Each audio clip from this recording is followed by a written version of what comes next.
Hello everyone, this is Armando, and so I'm going to show you all what's happening here in my original garden that's here kind of in the shade, but still a lot of progress has been made since the last time I've shown you all this. Actually, I think I haven't shown this part of the garden since September, I guess, so I think it's time to make a new video as to how the progress are going with the plants. Well, first of all, in one of the earlier videos, one of my earlier videos, I think I showed you all how the plants were going back in August. But now it's already March, and so they finally matured. This is one of the cilantro plants that I planted, and so it's coming out quite nice actually. And I think it's ready to harvest. But right now I don't need any cilantro in the kitchen, so I'm just gonna let these grow.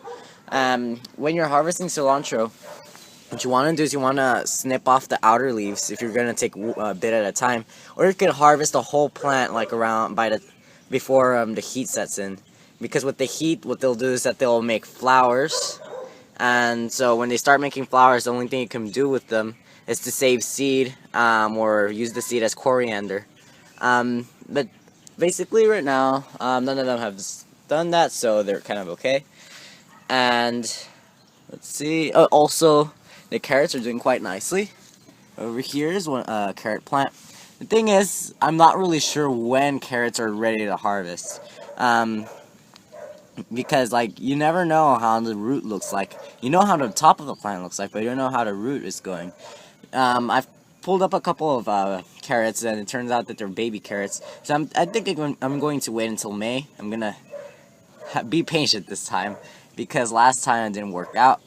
And I've harvested most of my radishes already, but there's still a couple that I'm letting them grow a bit more, and I'm going to harvest those a bit later. And this is another cilantro plant, but oh, this one's kind of a bit depressed. Not exactly why. Not exactly sure why, but I'll harvest some of the leaves if it actually dies. And another carrot plant right here, doing quite nicely. I don't want to harvest them. It's tempting, but I'm not going to do it. Because if I harvest them, then I'm just going to get baby carrots. And I want to wait until like they're fully mature. Recently it rained, so some of the plants were knocked out by the rain, like these for example. But they'll perk up once the sun comes out. And here's another radish that I should probably harvest. Another one right here. Nice. And I think you know what, right at this moment, I'm going to harvest all of my radishes. Because if I wait too long, then they'll start making flowers, and I don't want that to happen yet. So, wait, these are not ready yet, so I'm just gonna let them keep growing. And this one is ready, and this one is not. There's not a lot of ready ones actually. But there's so far 3. This one's not ready yet either. Well, when you're harvesting radishes, what you want to look for is that the bulb is of a decent size. I mean, it's best to harvest them small than when they're extremely large, because then they're tough to eat. But so it's best to harvest small and young than when they're all old and tough. But I guess that's all the radishes for right now. I'm going to take them inside a bit later. But so far, yeah. Oh, also lettuce plants, doing quite nicely right here. I'm gonna harvest them probably until they mature a bit and they grow a bit more. So yeah, so far that's what I have for cilantro, carrots and radishes and lettuce. There's not many radishes left, but oh well.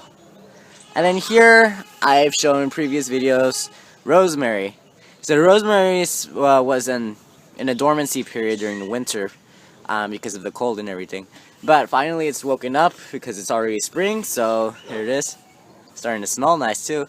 And it has a bit rust over here, but I think like when the heat sets in, it'll probably go away. So yeah, there's rosemary right here, and sage. Sage is doing quite nicely. I trimmed off a bit of the dead parts because there were some dead leaves around here, and it's starting to grow, as you can see right here along the stem. Get a bit closer. Right here along the stem, they're starting to make new leaves, along with right there. So there's some new leaves that they have right now. And then the garlic plants. Oh well, first of all, this isn't regular garlic. This is elephant garlic, and I looked up some facts about elephant garlic, and turns out they're more closely related to leeks than they are to regular garlic. So this is like a leek basically that I'm growing, and some of the leaves are starting to yellow. So when like the majority of the leaves start yellow, I'm gonna harvest it, but that's until May, so I'm gonna keep waiting. So they're doing quite nicely. And then here is oregano, which is also breaking from its dormancy period. It's starting to grow and sprawl a bit, but it's still kind of bushy. So I'm going to let it grow. And then next spring I'm going to prune it if it's like going all over the place. But right now it's still controlled a bit. And the fourth plant is thyme. And this plant I thought it wasn't going to survive at all because it started to wither and it looked like it was going to die in the heat of August. But finally, like with the winter, I guess it's just like had a break, and so now here it is growing back again. Unfortunately though, this plant this plant hasn't grown as much as these compared to these three, but I'm pretty confident that probably they'll start going all over the place when summer sets in, but that's still a long way. And some extra plants that I planted here, these are daffodils. I just found some random daffodil bulbs in Home Depot. I was like, well, I probably want to grow these, and I'm really not quite a flower expert, but what I'm going to say is that they probably around spring are going to come and start sending out a flower, but they haven't done that so far, so there they are. But I'm going to be patient, and I just planted them just to see how they look, so yep, so there they are. And I have one last thing I would like to show you all, but it's not here. It is with these. Now, I went to a Chinese supermarket, and I found these seeds. I was like, whoa, well, I should probably want to grow these. And some plants that, like, well, they're not usually found in supermarkets, well, in regular supermarkets at least. So this one is Malabar spinach, and it says a green vine, so I'm guessing they're not regular of the regular spinach species, and that they grow in a vine, I believe. I'm not really sure how this grows, so it's going to be like an experiment. And then here's mustard. Oh, as you can see, a lot of Chinese words here. And yeah, I don't understand any of it. But mustard loose leaf. So a regular mustard plant, basically.